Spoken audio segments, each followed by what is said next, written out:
Imagine playing with your friends outside. Y'all are jumping up to see who can reach the top of the stop sign. Then a police officer pulls up, handcuffs you, and puts you into the patrol car. Years later, you're protesting for tribal fishing rights in Idaho, and you get arrested. This is what happened to Nez Perce Police Chief Harold Scott. Hear why he became a police officer and his thoughts on policing in this episode of Traverse Talks.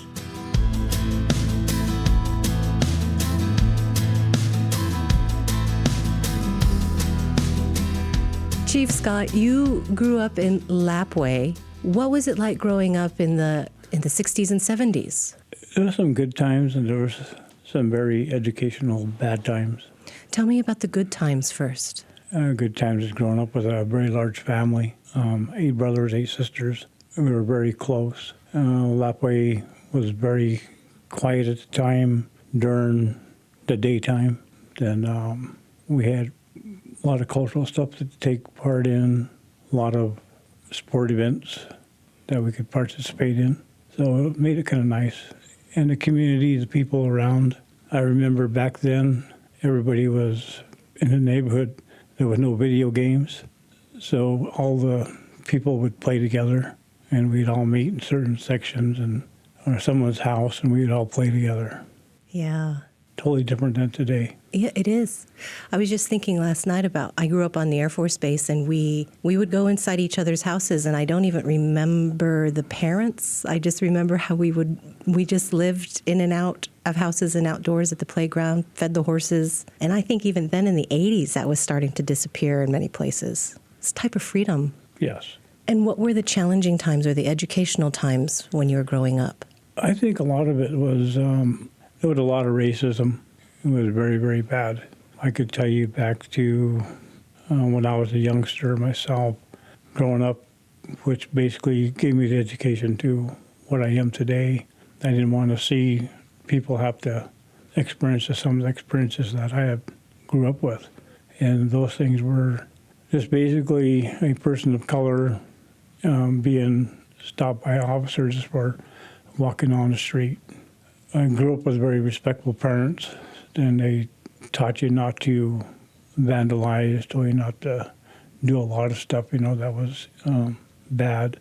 You had to be respectful for everybody, no matter who it was. You had to respect them. And it was very, like I said, family-orientated, where all your family members could discipline you, your uncles, your aunties, so you never wanted to get in trouble, and having a big family, you basically carried yourself respectfully. But when that respect was taken away by officers who would pull you over just to question you and accuse you for something you weren't even a part of, made it pretty rough. What did that do to you as a young person inside? It was very frustrating, very upsetting a lot of times. I remember one particular one I share with my family is, me and my cousin was just walking down the street, and we were trying to see who can jump the highest, and we were jumping up to touch the top of a stop sign, and the cop pulled us over and told us we were vandalizing city property and put handcuffs on both of us and put us in a patrol car. How old were you? Maybe 10. We were just young. We were like just playing on the street like any other kid would do. But those are things that I can remember those situations. I have such an empathetic and imagination. I'm imagining my own kids being handcuffed. How frightening was that for you? Unfortunately, it became a norm. You get used to it, or you just expect it to happen then? After a while, you did. Also, what did your mom or dad say when that happened to you? I'm sorry I'm stuck on that vision, though, of you guys just like goofing off and being kids, and then next thing you know, you have handcuffs, Well, unfortunately, the officer told my mother that we were vandalizing. Oh. And my mother was a little upset at us, taking the officer's side. And back then, unfortunately, when you dealt with law enforcement. You did take their side. There was no defending yourself. No, it's authority. Yes. They know what's right. Yes. So why would you want to become a police officer? Because of that. Growing up, and actually during that time too, was you only seen police officers, and the time you saw them, it was never communication. It was more of you were in trouble. There wasn't officers that actually approached people in the community and tried to work with them. They were pretty much abusive of power during those days. So even from the time that you were young to now, you have seen changes in the way policing has been done. How much more change do you think needs to happen in policing culture or the way that we approach policing?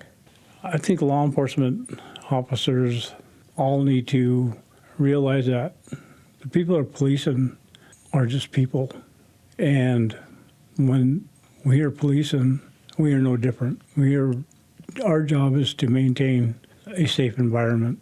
And one of the big things that I teach in my experience, arrest isn't really doing the job. Arrest is your last resort. If you can communicate with anybody to resolve a situation, you've done your job. I felt growing up that if the officers back then would have just saw people as people, and we're all not perfect. If we were, the world would be perfect. And then, again, we would have nothing to gripe about. But unfortunately, we are who we are, and because of that, we all think different. We all have different behaviors. We all have different cultures. And at the same time, we just need to respect each other's person in that way. Chief Scott, your mother in the mid to late 70s helped organize a protest to protect Native fishing rights. Down in Riggins, you got swept up in that and again were in handcuffs. Why was it important to be a part of that protest? And what was your view of the policing then? I saw a lot of civil rights violations from a very young age, and actually experiencing it, knowing that our culture is to basically protect the land, protect everything around it, protect everything that grows around it, to be able to harvest and take those things to share with our life, share with people who need. So when it came to fishing, that's something that my family grew up fishing and hunting. And my mother, she actually, there was an article that came out in the Louisville Morning Tribune that basically came out and said that state of Idaho closed the fishing to the Nez Perce Tribe. And my mother was a very vocalist for tribal fishing and hunting rights or anything to do with our tribe. So I remember visiting her that morning and just told me and my brother at the time that we needed to go to Rapid River and we needed to be peaceful, but we needed to let the state know that they didn't have the right to shut it down, that the treaty was made between the federal government and the Nez Perce Tribe. And mother wasn't like a violent person, but was very vocal. So we took it upon ourselves to make contact with a few other fishermen, several other family members and relatives. A total of 33 of us then made the trek to Riggins and confronted with the state. They were there waiting for you. Yes, they were. Do you feel like they were prepared to just arrest you? If we did any violations, such as going into the river when they had basically closed it, yes, they were manned very heavy. Do you feel like you made a difference that day? I might have made some type of a difference, but at the same time, as you see what's going on today, that it takes a lot more than that to make a difference. Yeah. Speaking of takes a lot to make a difference, what does the verdict of the Chauvin trial mean for law enforcement, and what kind of difference do you think it'll make for the culture of policing? Something that I try to teach all the time is that we treat everybody as the way we want to be treated. And that's something I would never want anybody to ever experience. And I believe the people who have marched and stood up are really making a difference, because we see it on camera. We see it every day. There is a lot of things that are happening that is probably not right. And with people standing up and voicing their opinion, to stand up for their rights, I believe is making a big difference. But I know it's a long road. It's just not here. It's throughout Mother Earth where we continue to abuse one another's rights. Can you imagine if they had cameras and cell phones when you were a kid? And if there's video footage of you as a 10-year-old being handcuffed and put into a car? Yeah, my experience is really my own, but I witnessed so many things in my lifetime that I wish I did have video. I wish I did have recording. But then again, I believe today when I talk with my family and have an experience that I have, we are making a little more progress in a better direction.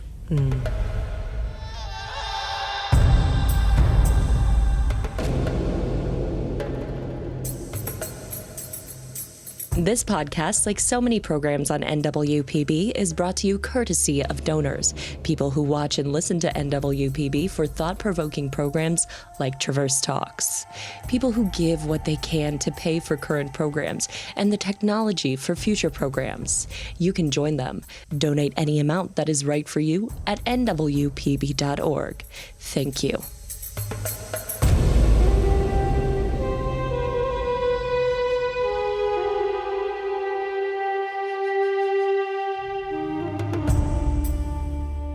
What are the major differences between your department's policing philosophy and maybe those of neighboring states or counties? I don't think there's really any really totally difference. I could probably say that we all try to educate one another within the areas that we work in our jurisdictions. Oh, yes. So you actually have a program where you teach Nez Perce culture to other police, right? Yeah, we just started that, actually. We have a program where I have an officer who works with other agencies to educate them more so on our cultural. What are some of the top few things that police need to understand about the Nez Perce culture? One of the things he teaches goes back to historic trauma that a lot of our people have had to deal with, and also the importance of who we are, and importance that we are people of the land. And because of that, we want to protect everything, again, that grows on it, because that's what we feed upon, everything that exists with it. Also respecting everything that is around that land growth. Also, he teaches basically the agreement between the United States government on a treaty, and lets them know that we do have people who continue to practice those cultural gatherings. So those things are taught. Yeah. You describe yourself as a community police officer. What does that mean? Again, like I said at the very beginning, if the officers would understand that people are people, and it's like presently as a chief of police, we try to work with and get to know everybody in the community. Unfortunately, a lot of law enforcement programs only get to meet the bad guy during a call, instead of actually driving up to a person in a neighborhood and visit them and get to know them as a person and not as a violator or sometimes as a victim. But I share a story with my officers. I met a neighbor a few years back that lived in the same town that I lived in prior, and he lived there the whole duration that I was the chief at the time, chief of police that is. Anyway, we moved next door to each other. We came from the same town that I left, that we worked in, never knew each other.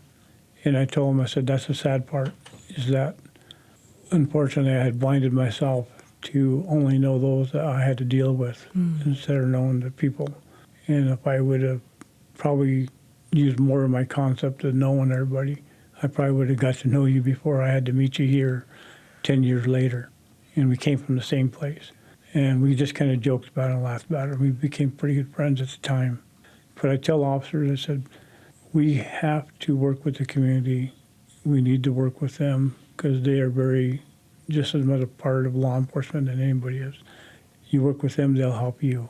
And our job is the same. We all got to maintain safety. We all got to take care of the people who reside and live or visit in those areas.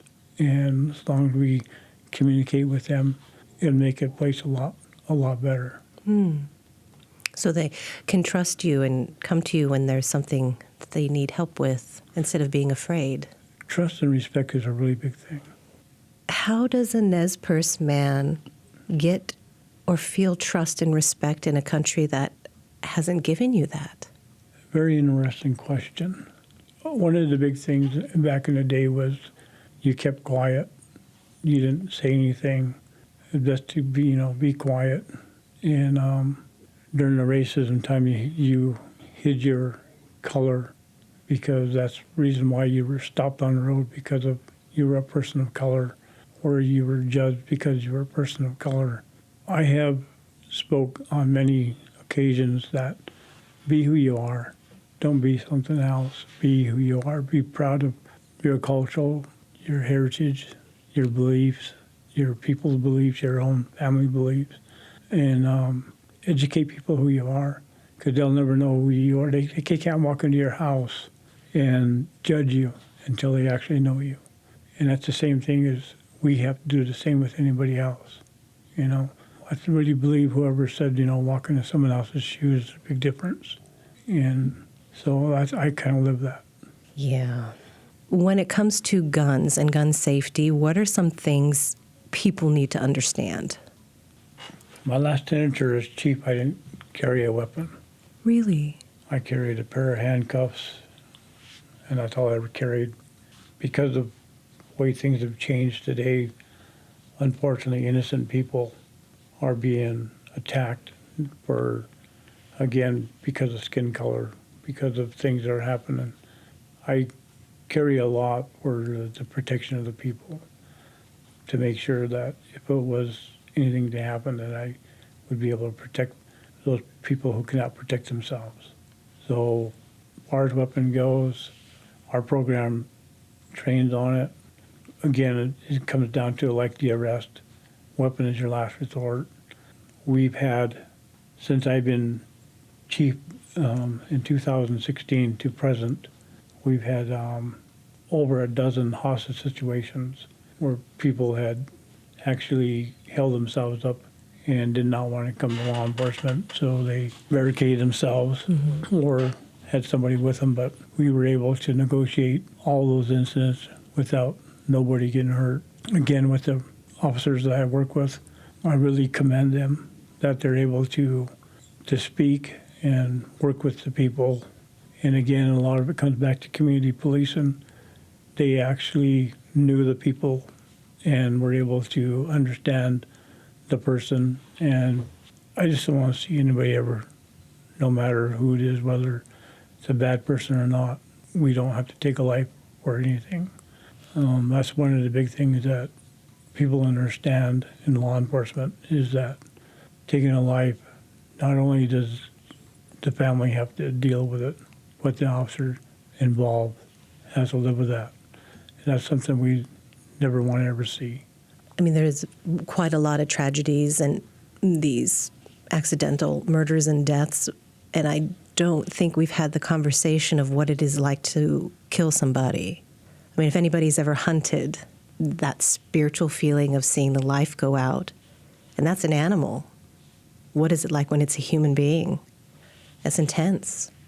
So, Chief Scott, would you say then you would prefer not to carry a weapon with you when you're policing? I could tell you back in my last tenure that I felt more safe then, but today, no. Today, because every day you're seeing a shooting. Every day somebody is doing something to somebody else. Today, because of color, people are being shot at. And unfortunately, I guess this comes down to we have to be able, as law enforcement, to protect those who cannot protect themselves.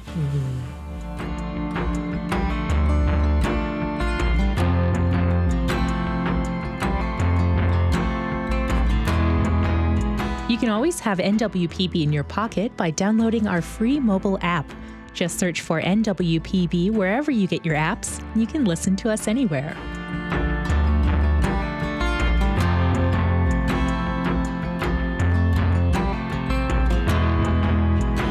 What is your advice to people who are outside of law enforcement who want to see police cultural change? I think like anything else, again, is like we do have a program, and our program, it's a writer's program, and you can actually sign up and ride with the officer. And I think a lot of it is a lot of people don't understand the total function of a police officer until you actually get in a car to ride with them. And it's a lot, again, like I used to always say, since I grew up on the other side and became a police officer and grew up through the ranks to become a leader in law enforcement, that anybody can call it behind a desk, but in an actual situation, it's a lot tougher when it's face-to-face. And I believe that people will learn our job more if we have that type of more of a community policing, where people can work together and actually see the real functions. Law enforcement has to make split-second decisions, and it's tough on them. And yes, we are people. Yes, we do make mistakes. But at the same time, I do know that our teaching is trying to eliminate those mistakes. There's the BLM movement, and simultaneously what bubbled up is Police Lives Matter movement. What are your thoughts on that? Well, unfortunately, policing right now is, even as a police officer, it's a very tough position, because I've always said, no matter before this ever happened, I've always said police officers or anybody held in a high position, administrative-wise, or government position, or local, state government, however you want to put it, that we live in a glass house. And those glass houses is what we do, it's what we dictate, and people will watch. And if we want that respect, then we need to carry ourselves in a very professional manner. And that it goes for anybody. And I really believe that we wouldn't have to worry about Black Lives Matter if we just treated people the way people are. We wouldn't be in this position. But we have to work together. Just to see each other as people. Yes. Well, to see people with more melanin as people. Yes. Yeah. How would you say the community perceives you? Like, what do you think your reputation is? I hope good, but it's a tough job. It's a very tough job. All I can do is say that no matter what, I respect them. They have every right to voice their opinion. That's the way that I learn. They have every right to criticize. That's the way I learn. It's kind of like getting grades in school. If I'm getting an F, I need to bring it up. But that's how I look at it. I really believe that people have that right. So now, as a wise, older police chief, when you think back to that officer that handcuffed you when you were 10, what do you understand about him? I understand that now it's my turn to teach them so those kind of things don't happen. And that's the reason why I became a police officer, so I could represent those who were victimized in those kind of situations. So this is a perhaps difficult question, but before the pandemic hit, there was lots of news about missing Indigenous women, murdered and missing. Does the Nez Perce Tribe also have this issue? Right now, we've had a couple we had the experience, but right now we have no one actively on our roster at this time. But it's not that we meet on it all the time. We're preparing for it just in case. Yes, it's a very sensitive situation because it is happening. And we pray for the tribes that are going through that. Chief Scott, why do you think that is happening? Well, honestly, I noticed that because of the pandemic and everything else going, we've seen a lot more of those kind of situations happening. But our people, at times, it made it happen more so, but now it's being more reported, more recorded at this time too. And again, growing up in the time that we've grown up and being kind of isolated to the point of our life where people didn't want to report stuff like that because outside society had made it to the point where people were embarrassed or felt ridiculed for that kind of stuff and didn't want to put that kind of stuff out. So I believe today that we have become more boisterous and we're learning a lot more to be more conscious to reporting. This is interesting because I feel there's a parallel with the Asian American community. There's a shame in reporting bad things, and you don't want to bring that attention to your family. But recently, I think they're done. They're speaking out more. There's this perception that getting to know contacts with Indigenous people is difficult. So like journalists who want to help tell stories or at least do reporting on tribal news, they say that it's not so easy because, well, the rumor is because why should the Indigenous folks trust an outsider anyway? What do you think about that? I actually really understand that because of, there has been some media output that's been turned around.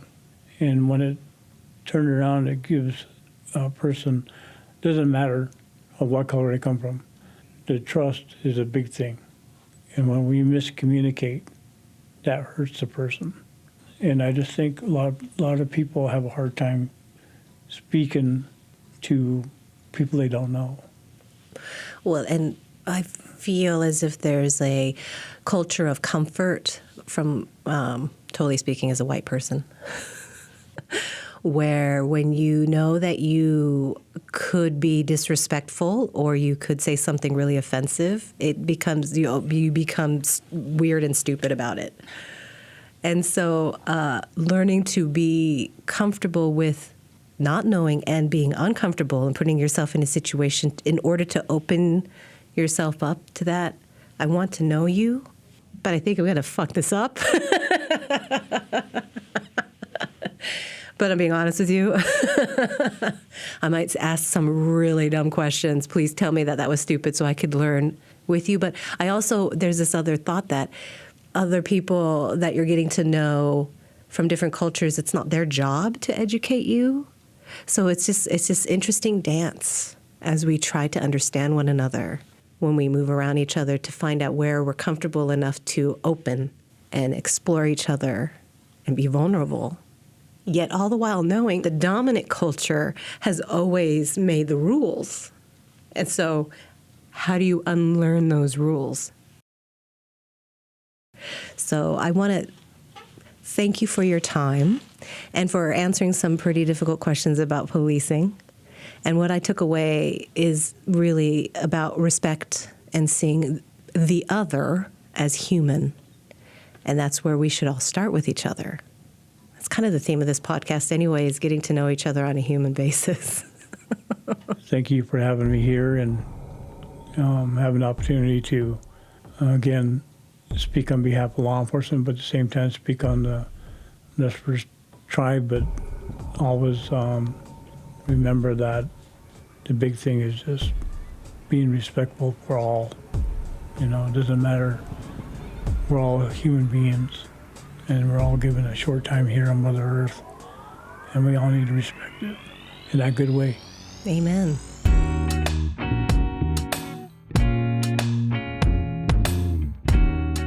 That's Nez Perce Police Chief Harold Scott. Thank you so much for listening to this conversation. And if you have questions, comments, or you want to suggest a potential future guest, you can get in touch. Email info@nwpb.org or reach us through our website, nwpb.org.